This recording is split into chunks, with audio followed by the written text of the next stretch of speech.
Right now, the World Cup is happening in America. Thousands of European fans have already landed. Many of them are standing on American soil for the very first time in their lives. They know football.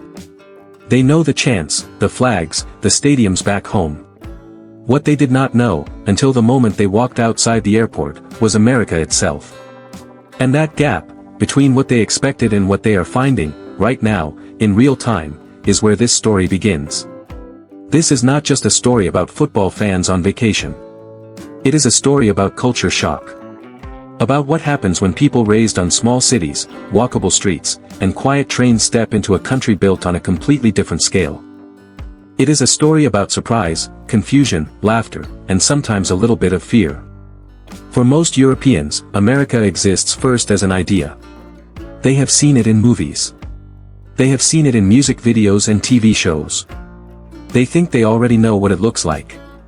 But watching something on a screen and standing in the middle of it are two very different things. The first shock usually comes before the football even starts. It comes at the airport, when a fan from Germany, Portugal, or the Netherlands steps outside and feels the size of everything. The roads are wider. The cars are bigger. The parking lots stretch out further than anything they are used to. In much of Europe, you can walk from a train station to a football stadium in 20 minutes. In America, that same trip might require a car, a highway, and an hour of driving. Fans post the same reaction over and over. They stand outside the airport, phone in hand, filming the size of the pickup trucks around them. Trucks that look, to a visitor from a small European city, like something built for a construction site rather than a family driveway. The sky feels bigger too. The land feels emptier between the cities. A drive that looks short on a map turns into hours of open highway, with nothing but gas stations and billboards in between. Then comes the food. European visitors are used to modest portions. A meal is a meal. But in American restaurants, a single plate can be enough for 2 people, sometimes 3. Fans who order what they think is a normal dinner are often stunned when the food arrives. Drinks come in sizes they have never seen before. Free refills, something almost unheard of in most of Europe, feel to many visitors like a strange kind of generosity. Ice is another running joke. Cups filled halfway with ice before a single drop of soda goes in. Fans from Italy or Spain, used to a small glass with barely any ice at all, film themselves staring into an American cup in total confusion. Then there is breakfast. Pancakes stacked high, next to eggs, next to bacon, next to toast, all on one plate, all before 9 in the morning. For a visitor used to coffee and a small pastry, it looks less like a meal and more like a challenge. Then there is the money. Tipping in the United States is not just polite. It is expected. In many European countries, service workers are paid a full wage, and tipping is a small bonus, not a requirement. American servers, bartenders, and drivers depend on tips to make a living. For a first-time visitor, doing the math on an 18 or 20% tip, on top of a bill that already feels expensive, can be its own kind of shock. The tablet gets flipped around at the register. 15%, 20%, 25%, custom amount.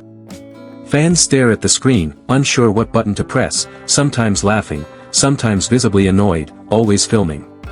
Taxes add another layer of confusion. The price on the menu is never the price at the register. A meal that says $12 becomes closer to $15 once tax and tip are added. Fans from countries where the sticker price is the final price find this habit almost impossible to predict. But it is not all confusion. Some of what surprises European fans is the warmth. Americans, as a rule, are loud with their friendliness. Strangers say hello. Cashiers ask how your day is going and actually wait to hear the answer. Fans walking through host cities in jerseys from Spain, France, or England often find themselves stopped by locals who want to talk football, take a photo, or just wish them a good time. For visitors from countries where public politeness can feel more reserved, this open, talkative culture stands out immediately. More than one fan has posted the same kind of story. A stranger overhears their accent, asks where they are from, and within minutes is offering directions, restaurant advice, or even a ride. Small moments like this end up defining the trip as much as anything that happens inside a stadium. Patriotism is another surprise. Flags on porches. Flags on shirts. Flags painted on car windows. In much of Europe, displaying the national flag outside of a football match can carry a heavier meaning. In America, it is simply everywhere, all the time, without much thought behind it. Fans notice this fast, and many of them talk about it the moment they get home. A quiet neighborhood with a flag on almost every house feels, to a first-time visitor, like something out of a documentary rather than everyday life. Safety is a more complicated topic. Some visitors arrive nervous, shaped by news stories about crime in American cities. Many leave surprised at how normal and safe their actual experience felt, especially in the areas built up around the tournament. Others have moments that confirm their worries, a rough neighborhood scene from a taxi window, a story from a local they meet along the way. The truth, as always, sits somewhere in the middle, and it depends heavily on which city, which block, which night. Fans compare notes online constantly, one saying a certain city felt completely safe, another saying the opposite about the same place, just a few blocks over. Real quick, before we keep going. If you're enjoying these reactions, do me a favor and hit that subscribe button, because we're covering fan reactions from every single host city this whole tournament, and you do not want to miss the next one. Also, drop a comment down below and tell me which country's reaction surprised you the most so far. I read every single one. Alright, let's get back into it. Then there is the scale of the events themselves. American stadiums are enormous. Parking lots the size of small towns surround them. Pre-game culture, the tailgating, the music, the sheer number of people gathered hours before kickoff, feels closer to an American football game than anything European fans have experienced with football as they know it. Some love it instantly. Grills set up in parking lots. Music blasting from car speakers. Strangers sharing food with fans from countries they have never even visited. Others find it overwhelming, even strange, compared to the tighter, older matchday traditions back home, where fans walk to the ground from a bar around the corner instead of tailgating in a parking lot for 3 hours. Public transportation, or the lack of it, becomes its own running joke among traveling fans. A supporter from a country where high-speed trains connect every major city can find it hard to believe that getting from one American host city to another might mean a 2-hour flight or a 10-hour drive. Distances that look small on a map turn out to take an entire day to cross. Rideshare apps become a lifeline. Fans who have never needed a car in their entire lives are suddenly ordering rides just to reach a grocery store a mile away, because there is no sidewalk, or no safe way to walk it. And through all of it, there is the language. Not the words themselves, since most European fans speak at least some English, but the way Americans use it. The slang.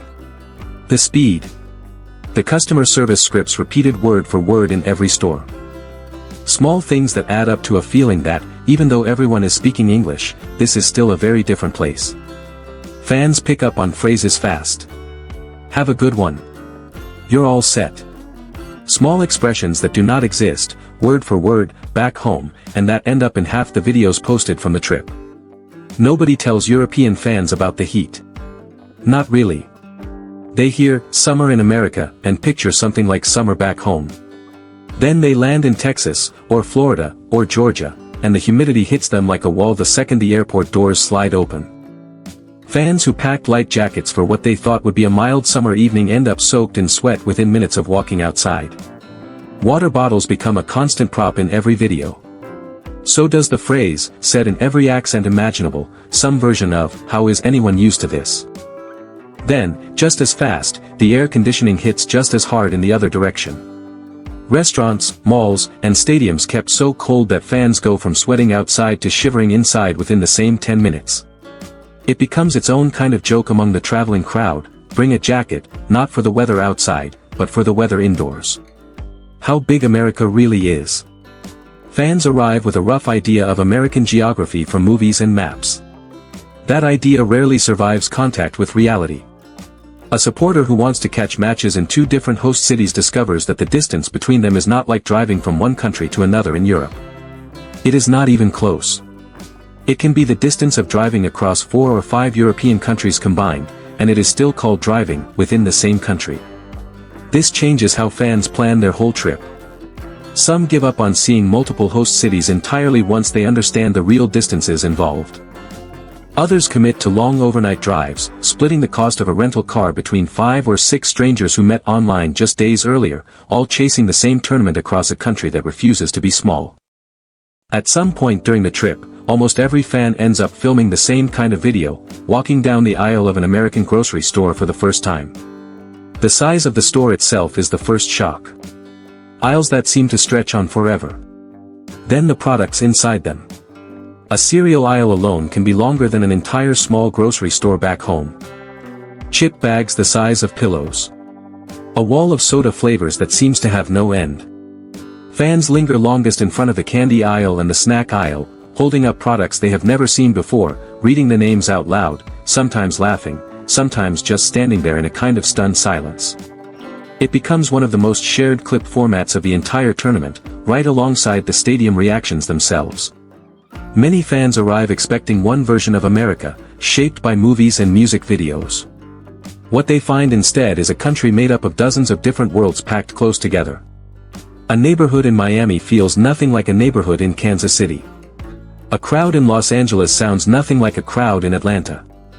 Fans who thought they were visiting one country quickly realize they are visiting many countries stitched into one, each with its own food, its own accent, its own rhythm. This becomes one of the most repeated comments from European visitors once the trip winds down. Not that America is one thing, but that it refuses to be one thing at all, and that no single video, no single city, could ever really capture what the whole country is like. By the end of the tournament, most fans leave with a mix of feelings. Exhaustion. Amusement. Genuine affection for people they met along the way. And usually, at least one story that starts with the words, "You will not believe what happened in America." Some of them will come back. Some of them will decide once was enough. But almost none of them will leave unchanged. Because that is what happens when you take people raised in one kind of world and drop them, for a few short weeks, into a country built on an entirely different scale, running on an entirely different rhythm.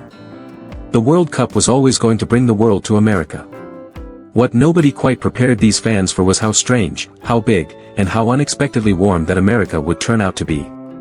If you liked this video, smash that like button, it genuinely helps this channel out more than you'd think. If you're new here, go ahead and subscribe, because we're posting fan reactions from every host city all tournament long, and trust me, it only gets crazier from here. Drop a comment and let me know which city you think we should cover next. And hey, while you're at it, check out the video right there on your screen, because you are going to want to see this one too. See you in the next one.